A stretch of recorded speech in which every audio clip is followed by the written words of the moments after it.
Asia cup का schedule announce हो गया है और इंडिया और पाकिस्तान दोनों ही एक ही ग्रुप में दोबारा पड़े हुए हैं। मतलब कोई टूर्नामेंट आ जाए, ये दोनों एक ही ग्रुप में किसी ना किसी तरह आ ही जाते हैं। वैसे हमने क्रिकेट नहीं खेलनी साथ, इस पर भी बात करते हैं, लेकिन साथ ही साथ इंडिया और इंग्लैंड का जो मैच हो रहा है उस पर भी थोड़ी नजर डालेंगे, क्योंकि जसप्रीत बुमराह की तो भाई पेस ही नहीं आ रही। 125 पे 130 पे बॉलिंग कर रहा है वो बंदा, और मोहम्मद कैफ जैसे बंदे ने भी बैठ के ये बात कर दी है कि इसको शायद अब रिटायरमेंट ही ले लेनी चाहिए टेस्ट फॉर्मेट से, क्योंकि उनको वाइट बॉल में चाहिए ही चाहिए बुमराह। लेकिन अगर टेस्ट इतना खिलाएंगे, एक तो इसके वर्कलोड मैनेजमेंट के मसले हो जाते हैं, आए दिन इसको वर्कलोड मैनेजमेंट के तहत इसको बाहर बैठाना पड़ता है कि भाई बहुत ज़्यादा वर्क हो गया इस पर। एक टेस्ट मैच खेलने के बाद भाई साहब की हालत ख़राब हो जाती है। ओब्वियसली उसका एक्शन इसी तरह का है, उसको मसले होते हैं। यही एक्शन इसको सबसे अलग भी बनाता है बुमराह को, और यही एक्शन ही इसकी इंजरी की वजह भी बनती है। इसलिए भाई टीम इंडिया को जसप्रीत बुमराह को बड़ा एहतियात से चलाना पड़ेगा। इंडिया की हालत अभी तक इस टेस्ट मैच में कुछ खास अच्छी लग नहीं रही, क्योंकि ऑलमोस्ट 11 साल बाद इंग्लैंड ने इंडिया को 600 प्लस रन मारे हैं एक इनिंग में। एक इनिंग्स में 669 रन मार दिए इंग्लैंड ने इंडिया को, और ये ऑलमोस्ट 11 साल बाद हो रहा है ये। पहले बात कर लेते हैं भाई जरा एशिया कप में। एशिया कप में भाई शेड्यूल अनाउंस हो गया, और एशिया कप में जो दो ग्रुप्स बनाए गए हैं उन पर जरा बात कर लेते हैं। पाकिस्तान, इंडिया, यूएई और उसके बाद आ रहा था जी ओमान। ये हैं ग्रुप ए में। ग्रुप बी की बात करें तो बांग्लादेश, श्रीलंका, अफगानिस्तान और हांगकॉन्ग, ये चार टीम्स हैं ग्रुप बी में। तो दो मैच तो कम अज कम पड़ेंगे पाकिस्तान वर्सेस इंडिया के दरमियान। जो लोग ये बातें कर रहे थे कि भाई हमें इंडिया के साथ नहीं खेलना, अब ओब्वियसली पाकिस्तान की तरफ से तो ये बातें नहीं हो रही थी, ज़्यादातर इंडिया की तरफ से ही बातें हो रही थी। काफ़ी प्लेयर्स उनके ऐसे थे, काफ़ी उनके सीनियर जर्नलिस्ट थे, इवन के उनके मीडिया के बंदे बैठ के यही बातें कर रहे थे कि भाई हमने तो नहीं खेलना, हमने तो पाकिस्तान के साथ खेलना ही नहीं है, हम इनके साथ खेल के हमें फ़ायदा भी क्या मिलेगा। और एशिया कप में खास तौर पर वैसे तो वो बाइकआउट कर रहे थे टोटली कि हमने खेलना ही नहीं है इनके साथ किसी भी इवेंट में, लेकिन एशिया कप तो वो इस वजह से कह रहे थे कि भाई हमें कोई फ़ायदा ही नहीं पड़ता, हमें जो पैसा वगैरह बनता है जो भी होता है वो हम बांट देते हैं। हाँ भाई आप एहसान करते हो, आपकी मेहरबानी है, आपकी वजह से जो और बोर्ड्स चल रहे हैं ना, आपकी मेहरबानी है, आप बस जैसे जैसे भैया आगे एशिया कप खेल रहे हैं, क्योंकि हमारा तो आसरा ही है, आपके अलावा कोई नहीं है। आप अगर आएंगे एशिया कप खेलेंगे तो हमारी दाल रोटी चलेगी, जो आप कहते हैं बड़े चौड़े होके। तो भाई आप एशिया कप के पैसे नहीं लेते, तो जो आप बड़े इवेंट्स से जैसे कि आईसीसी के इवेंट्स होते हैं वहाँ से आप कितना पैसा बना लेते हैं। ये भी जो आप पैसा देते हो ना दूसरे बोर्ड्स को, उनको अपने हाथ में करने के लिए और अपनी थोड़ी इज्जत बनाने के लिए, वरना क्या जेब से पैसे दोगे। एशिया कप हो जाता है, आप खेल लेते हो, पैसे बन जाते हैं, हम मानते हैं आपके पास, आप वो नहीं रखते पैसे, आप सारे बोर्ड्स को बांट देते हो बाकी के बोर्ड्स को। लेकिन जो आईसीसी के बड़े इवेंट्स होते हैं वहाँ से जो आप पैसा बनाते हो वो तो अपनी जेब में डालते हो ना। इंडिया पाकिस्तान जो मैच होता है वहाँ कितना पैसा बनता है। अभी तो आप बड़ा एहसान कर रहे हो हमारे ऊपर, ठीक है जी आप एहसान कर दें हमारे ऊपर, ठीक। एशिया कप के पैसे आप बना के उसके बाद सारे ही बोर्ड्स को बांट दें बराबर, और आप खुद ना रखें। जो चीज़ मानने वाली है वो मान रहे हैं हम। एशिया कप में इंडिया पैसे बना के सारे बोर्ड्स को बांट देता है। WCL वाले मैच में भी तो यही किया था ना, कुछ प्लेयर्स ऐसे थे, कुछ हमारे गब्बर सिंह थे, कुछ हमारी मोहल्ले की एक फुप्पो, ठीक है, ये बेचारी नाराज़ होकर बैठ गई हैं यार कि भाई हमने नहीं खेलना, ऐसे वैसे हैं, हमारे मसले मसाइल हैं, ये वो, हमने भाई पाकिस्तान के साथ नहीं खेलना, बस जो भी मसले हैं आप छोड़ो, उनको मसलों पे क्या बात करें, पर नहीं खेलना तो नहीं खेलना, बात खत्म हो गई, ठीक है भाई ना खेलो। और अब इंडिया पड़ी हुई है WCL के किसी नीचे वाले कोने में। अभी तक तो खैर हार में ही चल रही है, और पाकिस्तान इस टाइम अनबिडन चल रही है। खैर WCL की बात अभी नहीं करेंगे, और एशिया कप पे ही रहते हैं। तो एशिया कप भाई अब होने वाला है, और मोहसिन नकवी की जितनी दाद दी जाए उतनी कम है। एक तो उस बंदे ने जो एशिया कप का इजलास होना था, जो मीटिंग होनी थी, वो उस बंदे ने करा के ही छोड़ी है। बांग्लादेश में ही करानी थी तो बांग्लादेश में ही होगी। अगर वहीं पे, अगर बांग्लादेश में ढाका में ही शेड्यूल थी ना, तो वो मीटिंग वहीं पे ही होगी। जिसको आना है आए, जिसको नहीं आना जूम मीटिंग में बैठ जाए। भाई ठीक है आपके सिक्योरिटी के इशूज़ हैं, आपके जो मर्जी मसले मसाइल हैं, सिक्योरिटी के इशूज़ ना भी हों, पास टाइम बंदा नहीं होता, बंदा बिजी होता है, बंदे को नहीं आ सकता, बंदा नहीं आ सकता, कोई भी इशू चल जाता है।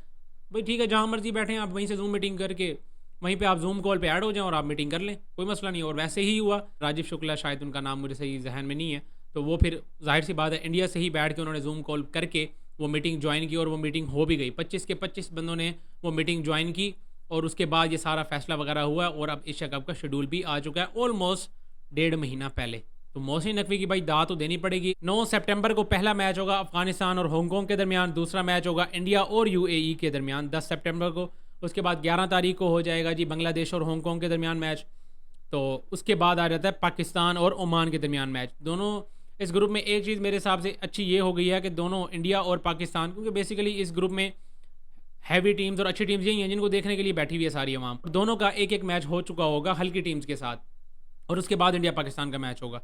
मतलब यह है कि थोड़ा निकल जाएंगे ना, थोड़ा सा एक मोमेंटम बन जाएगा, एक एक मैच हो जाएगा, समझ लो प्रैक्टिस मैच ही हो गया ना। वैसे तो भाई एशिया कप का मैच होगा, हल्का तो लेना नहीं है, हम तो भाई हल्की टीम से भी हार जाते हैं, हमारा कोई पता नहीं है। पाकिस्तान टीम को कहीं पे भी आप इजी नहीं ले सकते, हल्की टीम से भी हम हार जाते हैं। तो भाई हमने तो वो पहला मैच भी बड़ा आंखें खोल के खेलना पड़ना है हमें। तो पहला मैच हमारा ओमान के साथ है, और उसके बाद फिर हमारा इंडिया के साथ मैच पड़ेगा। ग्रुप बी की बात करें तो फिर बांग्लादेश श्रीलंका का मैच आएगा, और उसके बाद आ रहता है जी इंडिया पाकिस्तान का मैच 14 सितंबर को। डेट याद कर लो, डेट्स लिख लो, अपने जहन में बना लो। जिसने जाके देखना दुबई में वो पहले से अपनी टिकट्स वगैरह और हिसाब किताब लगा ले, क्योंकि 14 तारीख को India versus Pakistan after war, ये जो वॉर वाला सीन हुआ था उसके बाद अब ये पहला मैच होगा, क्योंकि WCL वाला तो कैंसिल हो गया। महल्ले की फुप्पो नाराज़ होगी भाई, गब्बर सिंह नाराज़, हमारे ये सारे इनके मसले मसाइल चल रहे थे जो भी है। वो शाहिद अफरीदी ने एक वर्ड भी बड़ा अच्छा सा इनके लिए यूज़ किया था, वही वही वही वही जो अभी जहन में आया, वही वाला वही वर्ड इन्होंने इन बंदों के लिए, इन महल्ले की फुप्पो और गब्बर सिंह के लिए यूज़ किया था। मैं तो नहीं करूँगा भाई, प्लेयर हैं, अच्छे प्लेयर हैं, वो तो कह सकते हैं एक दूसरे को, उनकी आपस में बात है, हंसी मजाक है, जो भी है, तो हम क्यों कहें भाई किसी भी प्लेयर को। हाँ, इंडिया में चलता है ये सब, इंडिया में बैठ के पाकिस्तान के प्लेयर्स की, पाकिस्तानियों की, इवन कि शाहिद अफरीदी की इस मोमेंट पर, जब शाहिद अफरीदी ने ये बातें की हैं और वॉर के दरमियान जब शाहिद अफरीदी ने कुछ बातें की थी, ओबियसली भाई वो पाकिस्तान की तरफ है, वॉर चल रही है, हम अपनी साइड लेंगे, आप अपनी साइड लोगे। आपके मीडिया ने तो कराची पे ही हमला कर दिया था, कराची फतह कर लिया था बल्कि। अब अगर शाहिद अफरीदी यहाँ से बैठ के कोई बात कर रहे हैं तो वो उस टाइम क्रिकेट थोड़ी खेल रहा है भाई, वो उस टाइम वो अपनी कंट्री को रिप्रेजेंट कर रहा है ना, वो किसी भी तरीके से कर सकता है। आपके किसी मीडिया के बंदे ने, बहुत बड़े बड़े एक्टर्स ने नहीं छोड़ा, तो अगर हमारे किसी बंदे ने अगर कोई बात कर दी, कोई भी बात, मैं तो बात ही नहीं करना चाहता ना कि भाई किसने क्या बात की है, कुछ भी बात की है तो भाई वो अपनी कंट्री के लिए कर रहा है, आप भी अपनी कंट्री के लिए कर रहे हो। अब उसको क्रिकेट में लेके आना, ये तो फिर इंडिया बखूबी जानता है कि भाई क्रिकेट को कैसे सियासत में और सियासत को कैसे क्रिकेट में ठोकना है, डालना है, ये चीज़ इंडिया तो फिर भाई बखूबी जानती है, और वो कर भी रहे हैं। काफ़ी उनके कुछ समझदार हैं जो कि जिनको पता है कि भाई ये गलत हरकतें हो रही हैं, और वो अब उनको नहीं भी देखते। लेकिन कुछ बीच में हैं जो आदी हो चुके हैं और जो मज़ा लेते हैं इसी चीज़ का, भाई पाकिस्तान की बुराई करो, हम बैठे खुश हो रहे हैं। लेकिन इधर पाकिस्तान में ऐसा कुछ नहीं है कि भाई बिला वजह फजूल में बैठ के इंडिया की बुराई करें या इंडियन टीम के, इंडियन कुछ प्लेयर्स की बुराई करें, ऐसा यहाँ पे तो नहीं होता। इंडिया वाले कर रहे हैं तो भाई अब क्या, जिसकी जितनी अकल है, जिसको जितना शऊर है वो उतनी बात कर लेता है, और जिसकी आगे जितनी अकल और शऊर होता है वो उतनी सुन भी लेता है। तो भाई वो उनका चल रहा है, उनको चलने दो, अपना क्या चाहता है भाई किसी का। तो ये है भाई 14 सितंबर को पाकिस्तान वर्सेस इंडिया का आफ्टर वॉर पहला मैच होने वाला है, और ये देखने वाला मैच होगा, तो ये इसका बड़ा इंतजार रहेगा। 28 सितंबर को एशिया कप का फाइनल भी हो जाएगा, 9 तारीख से लेके 28 तक, ऑलमोस्ट ये 20 दिन का टूर्नामेंट चलेगा, और बड़ा मज़ा आने वाला भाई देखने का, क्योंकि काफ़ी अरसा हो गया अब तो पाकिस्तान वर्सेस इंडिया के दरमियान अपना कोई मैच नहीं देखा, बड़ा टाइम हो गया, बड़ा वेट कर रहे हैं। चैंपियंस ट्रॉफी के बाद अभी तक कोई पाकिस्तान इंडिया का मैच नहीं आया।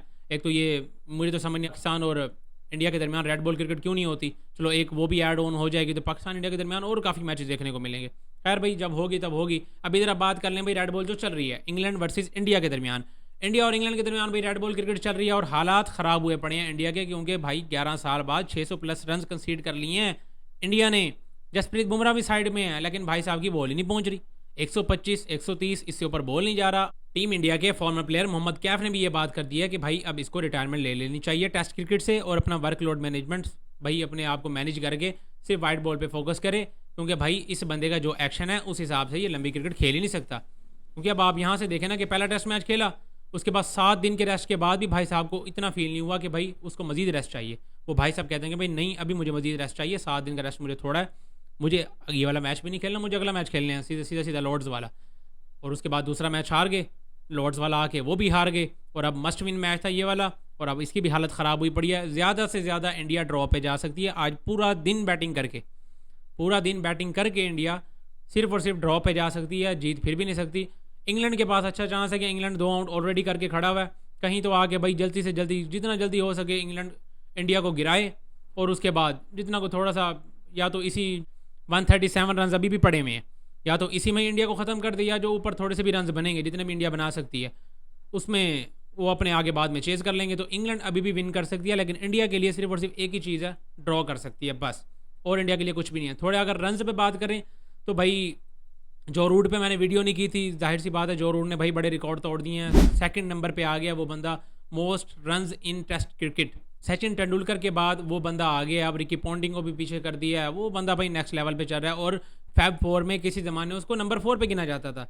और चूंकि विराट कोहली अब रिटायर हो चुके हैं, केन विलियमसन, जो रूट और स्टीव स्मिथ, ये 3 ही प्लेयर्स रह गए हैं, और अब इन तीनों में वो सबसे पहले नंबर पे गिना जाता है, क्योंकि टेस्ट में भाई सबसे ज़्यादा रन उस बंदे के हो गए हैं, और 38 सेंचुरी भी उस बंदे ने स्कोर कर ली हैं। तो भाई वो बंदा भाई टेस्ट में तो कुछ अलग ही चीज़, अलग ही बला बनी हुई है वो। तो जो रूट के साथ साथ भाई बेन स्टोक्स की भी आंखें खुल गई हैं। वो बंदा पिछले मैचेस में विकेट्स तो ले रहा था, लेकिन रन उस तरीके से नहीं आ रहे थे, लेकिन इस मैच में भाई साहब ने सीधा सीधा 140 रन कर दी हैं, सेंचुरी वो भी स्कोर कर गया है।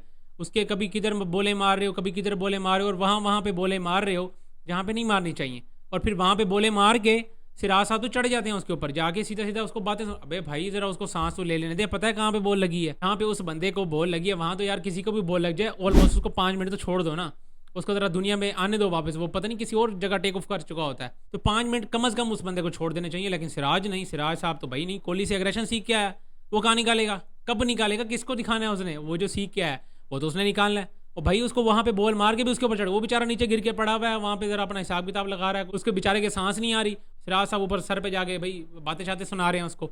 उसके बाद फिर बेन स्टोक्स भाई जैसे जैसे अपनी सांसें समेट गए, और फिर उसके बाद आके जो उसने हालत ख़राब की है इंडिया की। डे 4 अब इस टाइम तक 4 दिन का खेल हो चुका हुआ है और इंडिया उस हालत पे खड़ी हुई है कि इंडिया सिर्फ और सिर्फ ड्रॉ कर सकती है। जसप्रीत बुमराह की बात करें तो बुमराह की पेस नहीं आ रही। जसप्रीत बुमराह को देखें तो भाई साहब बुमराह की भी सेंचुरी हो गई है बॉलिंग में भाई साहब को सेंचुरी स्कोर हो गई है। फर्स्ट टाइम ऐसे हुआ है कि बुमराह ने 100 स्कोर से ऊपर स्कोर खा लिए हैं टेस्ट मैच में, वरना उसके पहले एक दफ़ा मेरा ख्याल है को 98 आई थिंक उसने ऑस्ट्रेलिया के खिलाफ खाए हुए थे बॉलिंग में, लेकिन अब उस बंदे को 112 रन पड़े हुए हैं और सिर्फ 2 आउट किए हैं। और बॉलिंग भी आपके सामने मैं बार बार कह रहा हूँ कि उस बंदे की पेस ही नहीं आ रही, तो उसके लिए भी ज़रा सोचने वाली बात है कि वो बंदा आगे उसका क्या फ्यूचर है टेस्ट क्रिकेट में ख़ास तौर पे, क्योंकि जिस तरह का उसका एक्शन है उसको भाई फटीक बहुत ज़्यादा हो रही है, उसके लिए थोड़े मसले मसाइल हैं। खैर भाई ये इंडिया इस चीज़ को वैसे बहुत अच्छे तरीके से हैंडल भी कर रहा है, प्लेयर्स की वर्कलोड मैनेजमेंट और प्लेयर्स को किस तरह किस जगह पे अच्छी तरीके से यूटिलाइज़ करना वो इंडिया बखूबी जानता है, तो वो उनका काम है, वो हमारा काम नहीं है। बाकी पेस तो नहीं आ रही भाई फिलहाल। देखते हैं तो 0 स्कोर पे जायसवाल भी बाहर, साई सुदर्शन भी बाहर, और अब दोनों बैटिंग अच्छी कर रहे हैं। कप्तान हमारा शुभमन गिल वो भी अच्छी बैटिंग कर रहा है, साथ के राहुल भी उनका अच्छा साथ दे रहे हैं, दोनों ही 87 पे के राहुल खड़े हैं, 78 पे शुभमन गिल खड़े हैं। अब अगर कहीं ये सारा दिन निकाल जाते हैं तो मैच ड्रॉ, इंडिया तो भाई सीधा सीधा सिर्फ और सिर्फ ड्रॉ कर सकता है, और ड्रॉ करने के लिए उनको सारा दिन बैटिंग करनी पड़ेगी। इंग्लैंड के लिए यही है जितना कोशिश हो सके जल्दी आगे आउट करें, या तो 137 में ही पकड़ लें, या ऊपर जितने भी थोड़े से रन होते हैं वो फिर बाद में आगे चेज़ करके मैच विन करके आराम सुकून से सीरीज़ विन कर सकते हैं। ये वाली मैं भी यही चाहता हूँ, यहाँ ड्रॉ ना हो, एटलीस्ट रिजल्ट आए जिसकी भी तरफ आए। अब जाहिर सी बात है इंडिया की तरफ तो आ नहीं सकते, इंडिया बहुत ही ज़्यादा पीछे चला गया इस टेस्ट मैच में, तो इंग्लैंड ही ऑब्वियसली विन करेगा अगर तो विन होता है, अगर रिजल्ट आता है इस टेस्ट मैच का। बाकी आप सबको क्या लगता है इन सारे मामलात में, एशिया कप वाले में और इस मैच में, कि भाई क्या इंडिया ड्रॉ की तरफ लेके जा सकता है, सारा दिन बैटिंग कर सकता है 5वें दिन के टेस्ट मैच में, 5वें दिन की विकेट पे क्या इंडिया सारा दिन सर्वाइव कर सकता है, या इंग्लैंड आगे उनका हिसाब किताब लगा के टाइम से ही और आगे चेज लूज करके एक तरफ कर देगी? कमेंट्स में लाजमी शेयर करें। इस वीडियो में इतना ही, मिलता है नेक्स्ट वीडियो में।